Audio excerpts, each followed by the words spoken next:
गज़ल दे कुछ शेर ने कि सुन लै बख्शणहार सदा, सुन लै बख्शणहार सदा, सानू किधरे कैद करा। सावां दे इस पांबड़ अंदर, सावां दे इस पांबड़ अंदर, तन अपने दी लकड़ पा, ते वसदे वसदे दिल विच वस, हौली हौली नेड़े आ। ते रेतां वाले महल उसार,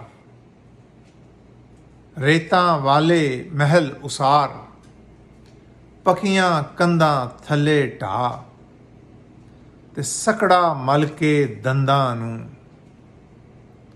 सकड़ा मल के दंदां नूं, वेले दा हूटा परता, ते नीरां दा कुछ बालण बाल,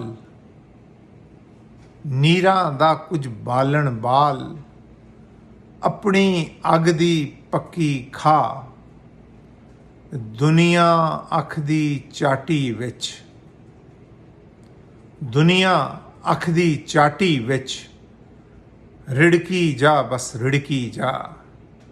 सुन लै बख्शणहार सदा, सानू किधरे कैद करा।